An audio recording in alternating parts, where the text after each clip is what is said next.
Hi guys, in this video I'm going to get this cool little dwarf Santa all painted up for my Christmas village. Scruffy Crow.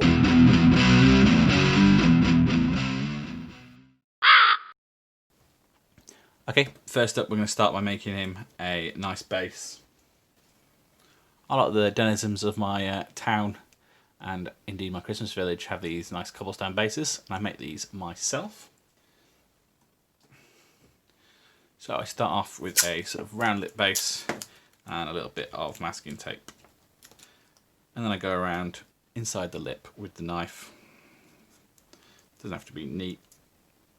And the sharper the knife, the easier it is. Obviously the tidier it is. I'm just taking away that excess and we'll just fill in that slot. Perfect. Now we've got a bit of green stuff. Got this pre-mixed. Green stuff probably works the best, but milliput works quite well as well, and is a little bit cheaper. But I've got this leftover green stuff that I just used for something else, so I'll use this. And we just want to get that smeared across the whole base.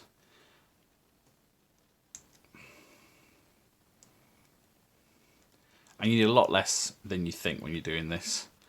So you want to keep this relatively flat. And keep your fingerprints out of it. Use a bit of water, a little bit of spit. We need some sort of lubrication in there, and I get that nice and smooth.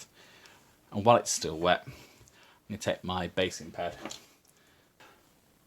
Now this is a mould using the reusable Instamold that you might have seen in some of my videos that I made myself out of something I just sculpted myself.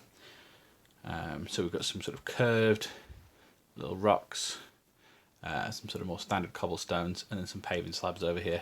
So I've got a little bit of everything depending on what I want to base. All I do is I take my base with this fresh green stuff, and I pick a spot, any spot, and I just press that down. Press these together.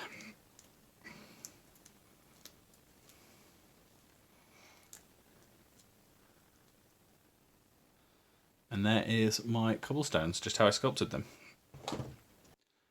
Now, in my experience, it's very rare that I ever get this exactly the way I want it first time. And look, we've got some little overflow bits here. So what I'm going to do is going to take the sculpting tool. I'm just going to snip these off level.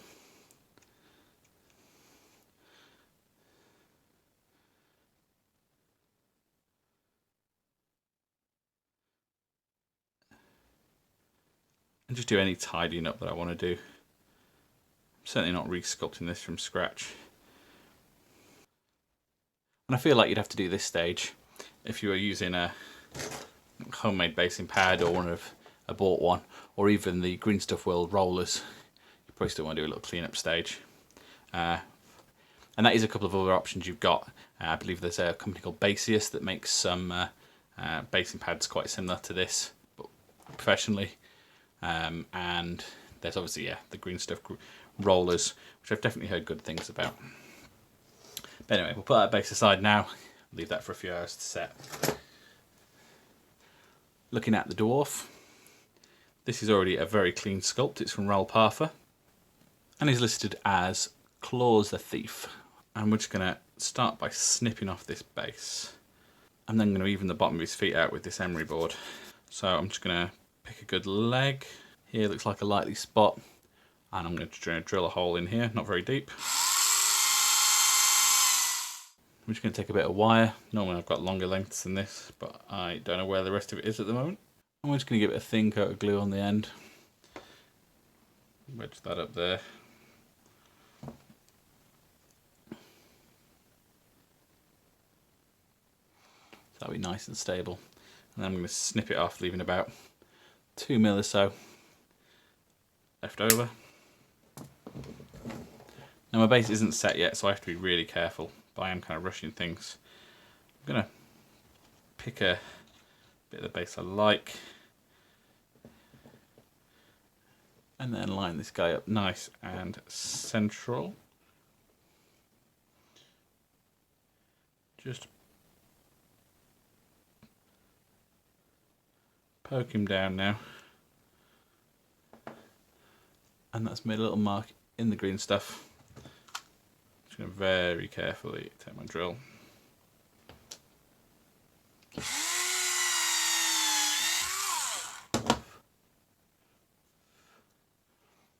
Now we've got a hole all the way through the base.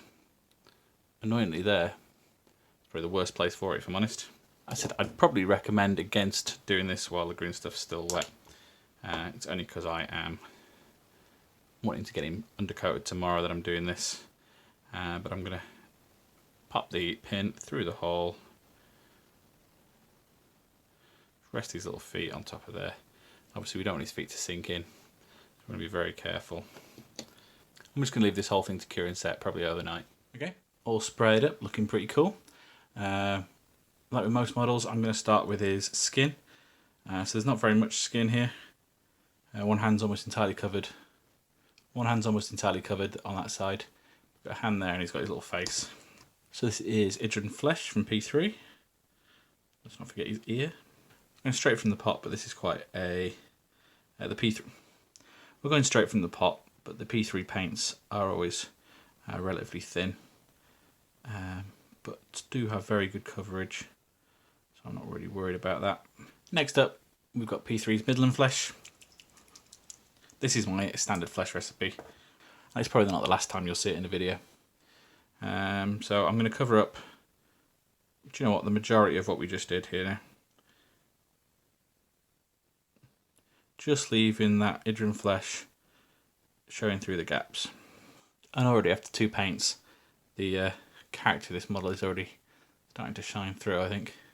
Next up we've got this tiniest dab of Reichland Flesh Shade. Once again, just all the flesh parts.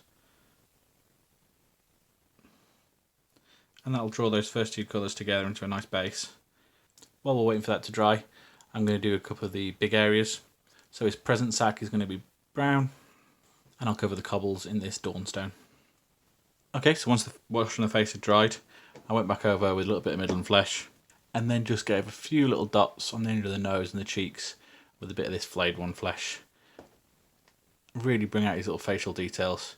I think that's worked quite nicely. And as I said, I did the bag and the base.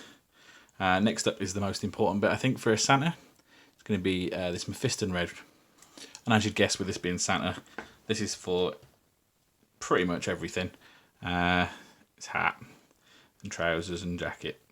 It crossed my mind to do it green because that's also quite sort of cool and festive, but in the end I thought no, we want this nice and cheesy and recognisable. Okay, so that's a couple of layers of the red.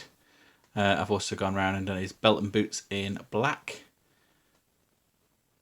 and I've just given the base a bit of a highlight, just a bit with the Celestia Grey, just to bring out those cobbles a little bit. Next up, we're not going to muck around with the red. I've got some of this Kato Red base, nice and bright, and everything's just coming out of the pot because, so once again, the P3 stuff's quite nice out of the pot anyway, and also because I'm a heathen, I'm just doing this for fun.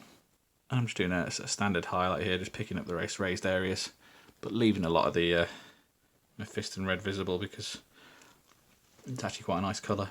And that highlight looked spot on to me. I'm really happy with it. It's come out nice and simple. A good level of contrast. Happy with that. Next up, we're going to go for a bit of this Greatcoat Grey around his boots. So I'm just going for a super nice edge highlight just to show off edges of all these black areas. And we'll do the same on the belt as well. There we go, there's a cool little highlight on the boot, and I've touched it with a little bit of black in a couple of places. I'm also going to take a little bit of the black and fill in his eye holes, which makes him look a little bit sinister for the time being, but we'll fix that in a sec. Okay, so now we've got some Celestia Grey again, same as I highlighted the base with, and this is going to be pretty much everything that's left, so all his furry cuffs and his beard. Okay, he's definitely looking a lot more like Santa now, and I've done all the white bits. Now we're going to look at the sack again. So I've got a mix of the Rhinox hide that it was originally painted in, and a bit of XV88. And I'm going to cover about 80%, just leaving the original colour in the grooves. I like the way this has been sculpted. with sort of little bits and pieces popping out of it. I'm now going to add a little bit more of the XV88 and make sure we've got that nice and thin, and do a sort of semi-transparent layer just of the very highlights. So I'm going to work around with the range of colours, I think. Just kind of go backwards and forwards and blend it all together until I've got something I like. Okay, he's now got some eyes painted in. I think they've come out alright. I've also done his buckles in some gold. The sack's all highlighted how we want it. And I've added the string in a bit of sandy dust. And because we're going to go for that cartoony look, I'm now going to grab some Scar White. And this is going to be something resembling a sort of dry brush. I'm going to keep the paint fairly thick, get my brush nice and covered. And I'm just going to drag this across the nice furry parts. Not all over, just at the tops. Just to give it a bit of a highlight. And the same on his beard. Just pick up those hairlines. Okay, so the last thing's going to be some Null Oil. And I've got a few uses for this. It's going to be used as a bit of a finisher all over. I'm going to use a little bit, tiny amounts, just to put some shadow in either side of his belt, under his beard there. I'm going to use it for some contrast on this string, bring out those little lines.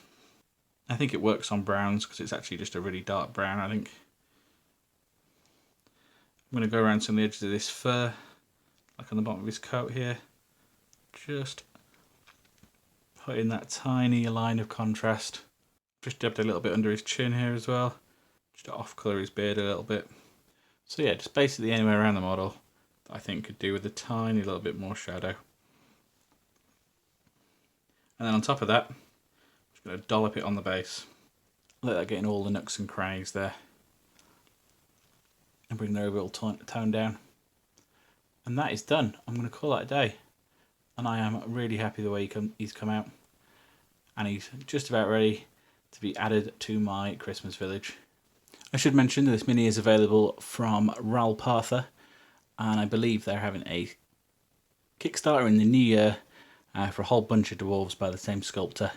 The link to pick this guy up will be in the description. And that's all for this video. Please let me know what you thought down in the comments. Maybe subscribe for more. And as ever, thanks for watching. Bye.